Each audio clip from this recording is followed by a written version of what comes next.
Hello అండి, welcome to తులా creations. నా వీడియోస్ కనుక మీకు నచ్చుతుంటే వీడియోని ఒక లైక్ చేసి మీ సపోర్ట్ని తెలియజేయడం మర్చిపోవద్దు. వీడియోలోకి వెళ్ళినట్లయితే కళ్యాణ్తో మాట్లాడి ప్రకాష్ ధాన్యలక్ష్మి అక్కడి నుంచి వెళ్ళిపోతారు.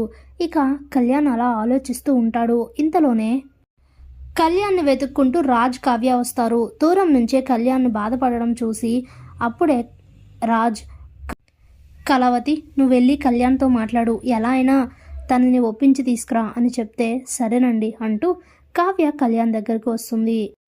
అప్పుడే కావ్యం చూసి కళ్యాణ్, ఏంటి వదిన, మీరు కూడా నన్ను ఓదార్చడానికి వచ్చారా?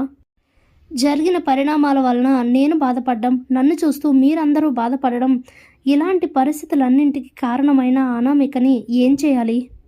అసలు అలాంటి దానికి ఎలాంటి శిక్షలు వేసినా కూడా తప్పే లేదు వదిన. అలాంటి గొప్ప ఆలోచనలున్న అనామిక పుట్టలో నేను ఎలా పడిపోయానో నాకు ఇప్పటికి కూడా అర్థం కావట్లేదు.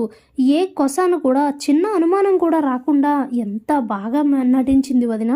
తను చేసిన పని వలన ఈరోజు నాతో పాటు నా కుటుంబం అంతా కూడా బాధపడుతోంది. ఇప్పుడు నాకేం చేయాలో అర్థం కావట్లేదు వదిన. నన్ను చూస్తూ మీరందరూ కూడా బాధపడుతున్నారని చెప్పి నేను అనామిక చేసిన ఈ దారుణాలన్నింటినీ అసలు మర్చిపోలేకపోతున్నాను అని కళ్యాణ్ అంటే అప్పుడే కావ్య, మర్చిపోవాలి కవి గారు, మర్చిపోయి తీరాలి.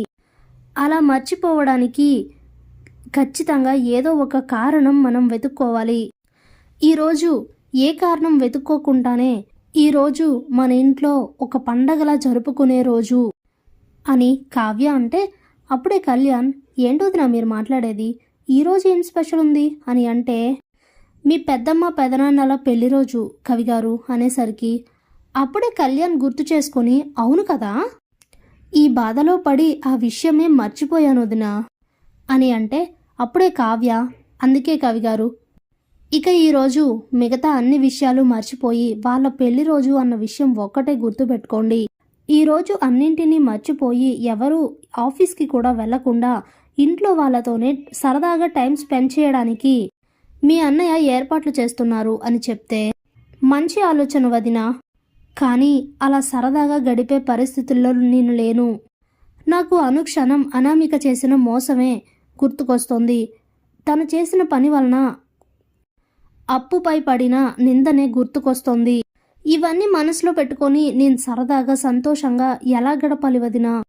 అది నా వల్ల కాదు, నన్ను వదిలేయండి అని అంటే కవిగారు, నాకొక విషయం చెప్పండి, మీకు మీ పెద్దమ్మ పెదనాన్న అంటే ఇష్టం లేదా అని అంటే చాలా ఇష్టం వదిన, నన్ను మా అమ్మ కన్నా ఎక్కువ ప్రేమగా మా పెద్దమ్మే పెంచారు అని అంటే అప్పుడే కావ్య, మరి ఈరోజు వాళ్ళ పెళ్లి రోజు, సంతోషంగా గడపాల్సిన రోజు, అలాంటిది వాళ్ళు ఈరోజు మిమ్మల్ని ఇలా చూస్తూ బాధపడితే మీరు తట్టుకోగలరా అని అంటే వదిన అంటాడు కళ్యాణ్, అవును కవిగారు, నేను చెప్పేది నిజం, ఈరోజు కనుక మీరు ఇలానే బాధపడుతూ ఉంటే ఖచ్చితంగా జరిగేది అదే అని అంటే సరే వదిన, వాళ్ళు నా వలన బాధపడడం నాకు ఏమాత్రం ఇష్టం లేదు, మీరు చెప్పినట్లుగానే చేస్తాను, నేను వెళ్ళి ఫ్రెష్ అయ్యి వస్తాను అని చెప్పి కళ్యాణ్ లోపలికి వెళ్ళి రెడీ అయి బయటకు వస్తాడు. ఇంతలోనే హాల్లో అందరూ వెయిట్ చేస్తూ ఉంటారు. ఇక కళ్యాణ్ కూడా వచ్చి సుభాష్, అపర్ణలకు పెళ్లి రోజు శుభాకాంక్షలు చెప్తాడు. ఇంతలోనే రాజ్ కేక్ తీసుకొని వచ్చి వీళ్ళిద్దరితో కేక్ కట్ చేయిస్తాడు. ఇక అదంతా చూస్తూ చాలా హ్యాపీగా ఫీల్ అవుతూ అందరూ నవ్వుకుంటూ సరదాగా మాట్లాడుకుంటూ ఉంటారు.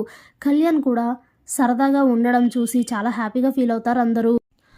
అప్పుడే రుద్రానితో రాహుల్, ఏంటి మోమిదంతా, ఇంట్లో జరిగిన ఈ బీభత్సంతో అసలు ఇప్పట్లో ఎవరు తేరుకోరు అనుకున్నాం, కానీ ఇదంతా ఏంటి అని అంటే ఆగు సుపుత్ర, నువ్వెందుకు కంగారు పడుతున్నావు, వాళ్ళంతా అలా నవ్వుకుంటూ సరదాగా ఉంటే నేను చూస్తూ ఉంటానా, నేను చేయాల్సింది నేను చేస్తాను, కాసేపు ఆగు అనేసరికి సరేనంటాడు రాహుల్.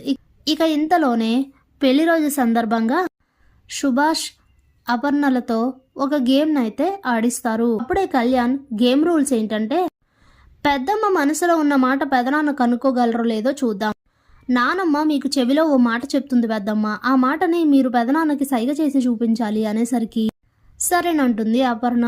ఇక ఇంద్రాదేవి అపర్ణ చెవిలో నిన్నే ప్రేమిస్తా అని చెప్తుంది. అపర్ణ అదే మాటని సుభాష్కి సైగ చేసి చూపిస్తుంది.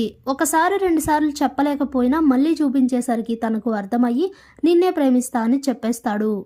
కరెక్ట్గా చెప్పాడు అంటూ అందరూ కూడా చాలా హ్యాపీగా ఫీల్ అవుతూ ఉంటారు. అప్పుడే రుద్రాని, అవునా, నిజంగా వదిన్నే ప్రేమిస్తావా అన్నయ్య అని అనేసరికి అందరూ షాక్ అయిపోతారు. నిజంగా అలా వదిననే ప్రేమించేది వాడివైతే మాయతో అక్రమ సంబంధం పెట్టుకోవు కదా అనేసరికి అందరూ కూడా స్టన్ అయిపోతారు. ఇక అపర్ణకి జరిగిందంతా గుర్తొచ్చి చాలా కోపంగా మారిపోతుంది. అప్పుడే కావ్య రుద్రాణి గారు అని అంటే, ఆగు కావ్య, ఎందుకు ఆవేశపడుతున్నావు? నువ్వేం చెప్తావో నాకు తెలుసు. ఆ బిడ్డకు తండ్రి మా మామయ్య గారు కాదు అని నువ్వు ప్రూవ్ చేసుండొచ్చు, కానీ సంబంధం పెట్టుకున్న మాట అయితే నిజమే కదా అని అంటుంది రుద్రాణి. ఇక దాంతో అందరూ కూడా చాలా ఫీల్ అవుతూ ఉంటారు. ఇంతలోనే అపర్ణ ఇక చాలా కోపంగా బాధపడుతూ లోపలికైతే వెళ్ళిపోతుంది. అప్పుడే ఇంద్రాదేవి, ఇక ఈ జన్మకి నువ్వు మారవా రుద్రాని, ఎప్పుడేం మాట్లాడాలో తెలీదా అని అంటే, అప్పుడే రాజ్, అది తెలియనితనం కాదు నానమ్మ, కావాలనే కావలసుకుని చేసే పని అది.